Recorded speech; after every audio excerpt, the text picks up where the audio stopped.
Yes, Sandra Gilliard, thank you so much for joining us. Please introduce yourself fully and tell us about your work, and please tell us a story. Hi. My name is Saundra Storytelling, and I've been telling stories for about 25 years. And I actually tell under the stage name Mama Sandy. And that is because I tell stories in the African oral tradition, and women tell stories more as nurturing and directing. And so I've adopted that particular style of storytelling. But the story I want to tell you today, interestingly, when we started out with the owls and the powerful women, this is a story that in the African tradition brought to the Americans by those enslaved Africans. And there are the stories that Joel Chandler collected, but he didn't get them all. And so there are still some stories told that Joel did not collect. And this one comes from Virginia Hamilton, who was a collector as well, a storyteller herself. And this is about transformation. It is a why tale, a tale that tells you why owls are. And the interesting thing about this is that women are not generally in the supernatural. So there's a few stories about women in the African American tradition about women in the supernatural, and this is one of them. And so I start out with the way my mother would start out. And it's a call and response. And if you pick up the response, feel free to join in. And if not, listen to me, okay? There's a storyteller knocking at the door. Come on and let her in. There's a storyteller knocking at the door. Come on and let her in. There's a storyteller knocking at the door. Come on and let her in. Let her in, let her in, let her in. So the storyteller comes in and she tells you a story about a way back time, a time when just over the lowlands, there was a cabin. And the cabin was full of the women folks, all kinds of women folks. You know, you had the older women and you had the young women. And then you had the she-youngins, and they all sat in that cabin all alone, just huffing and fussing all about themselves. And they all had on long black dresses, no matter the size, they each wore a long black dress. And of course, the older ones had the gray hair, and the younger ones had lighter hair, and the younger she-ones sometimes had no hair. But it didn't much matter because they sat there just fussing over each other, telling them how beautiful they were, telling them how strong they were and how well they could cook. And then there came a knock at the door. Now, the older ones knew in their mind that it probably was some stranger who wanted food, but they didn't say anything. And the younger ones thought they heard something, but they too kept their mouths closed. And they went on about the business of fussing over each other. And they listened while the older women sat back, smoking their pipes and telling tales about all the women around. And then they even started telling tales about the kinfolks who wasn't there. And they started telling tales about each other. And then there was another knock at the door. The young ones pretended they didn't hear. The old ones sat back and rocked and forth because they knew that it was probably some old stranger who wanted something to eat. And so they went about continuing to tell stories. Well, it got so good in the telling that they started telling stories about each other when one of them left the room. Well, when Dora left the room, they said, you see, she's gaining weight where she can't even see it. And they laughed and they went on telling, they went on gossiping about everything. And then there was a knock at the door. Now this time the knock was a little louder, but the older women ignored the knock. And one of the youngins said, that's probably some old skinny person want to eat our food.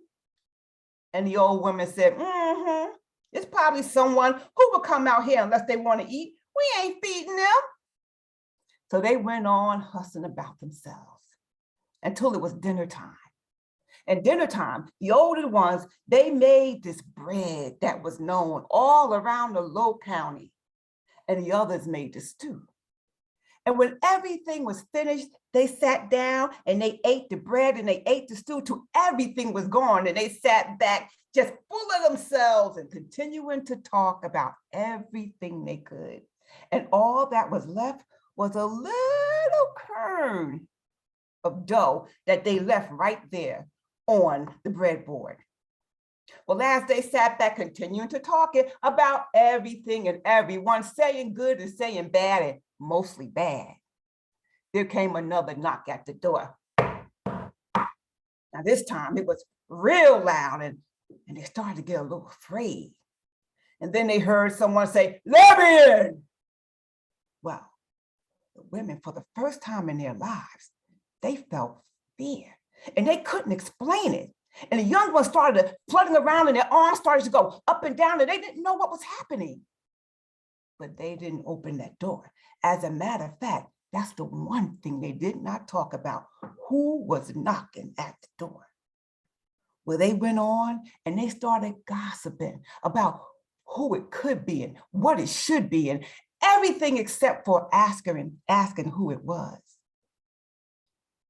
"Let me in!" Well, the voice got real loud and even the women folks, the older ones, they started to get scared too. And they started jumping up and down and their arms would go up and go down and up and down. And they started hiking their skirts and they didn't know what to do, what was going on. They had never felt this feeling before.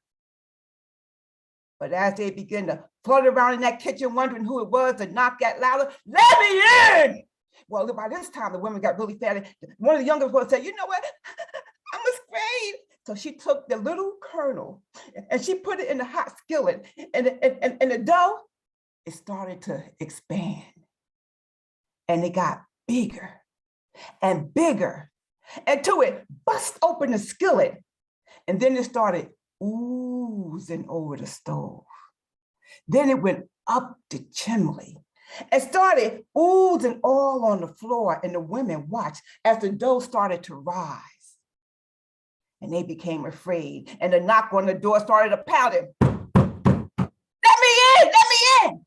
Well, the women, they were so afraid and they watched the dough as it was oozing all over the place. And all of a sudden, the dough got so high, it got to the seat of the chairs and all the women could do was stand up on the chairs. And because they was afraid, their arms were going up and down and then their heads started to blink. They were so afraid because they knew that all they left was that little kernel of dough. And they were so ashamed that they couldn't look at each other. So they started turning their heads not to look in the eyes of the other women. And all of a sudden, their heads started going back and forth and their arms were going up and down. They didn't know what was happening to them. And then the knock came on the door again. But this time, instead of saying, "Let me in," they heard his voice say, "You wouldn't open the door to the hungry and the poor? Fly out the window, all the ones you see, for you will have to go to live in the hollow of the trees."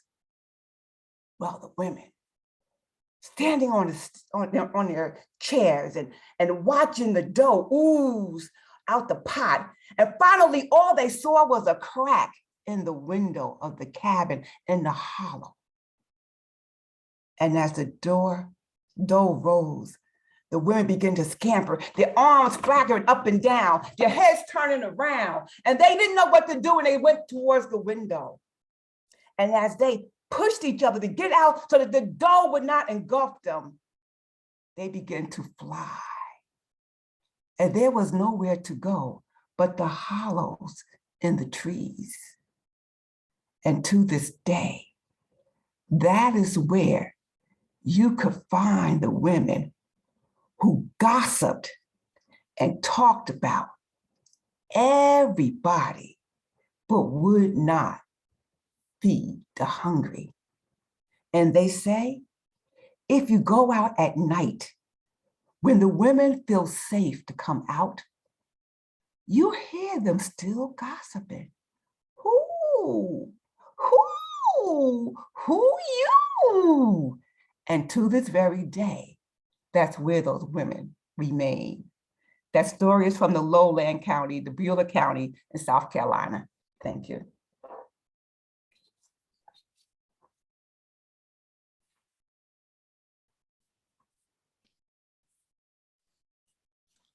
Thank you so much. Thank you. You're a very animated storyteller. That story has to be animated.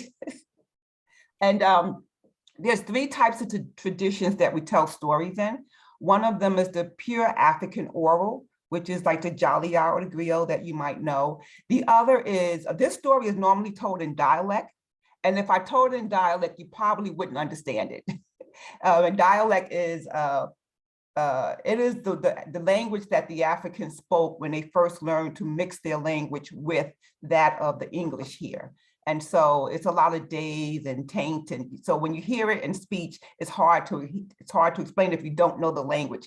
So we've had to learn how to take those stories and put them in a tellable form that we can tell. And then that's the way that Virginia Hamilton and Zora Neale Hurston collected them.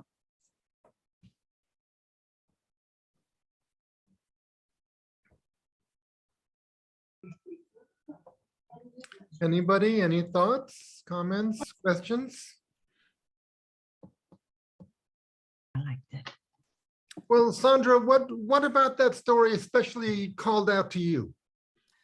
It's one of the few supernatural tales for women. The African-American stories are not generally told in fairy tale style. And this one, because of the magic in terms of turning into something, is what stuck out to me. And secondly, is because it was women. And I spent the past 25 years collecting African-American and African stories that were told for or about women, where women were the heroes in the stories. Most of the stories that you hear supernatural about women, particularly in the African-American tradition, the women are turned into something because their behavior is bad.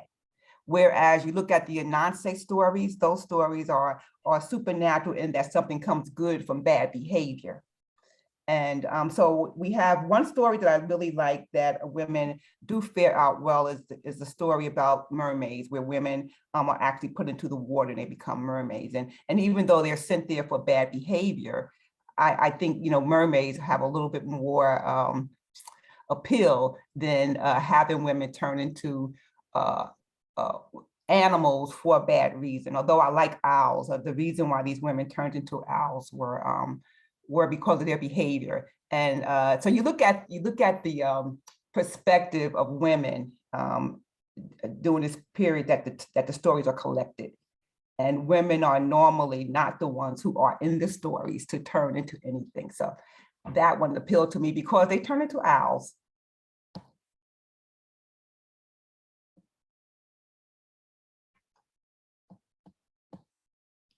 I'm reading this as held. I was reading the comment. So yeah, well, one of the things that we do look at is nature. Coming to this country the way we did, we brought a lot of stories with us, and we had to identify them and meld them and marry them with the elements we had here. So you have a lot of the bear rabbit stories that actually became those because we weren't used to rabbits per se that way, but we looked at the animals that were available to us here, and we began to transfer those stories that were traditionally African and make them applicable to the land and the animals that we had at this point. So you can trace all the stories back to the original African telling. And is that Jewel? June.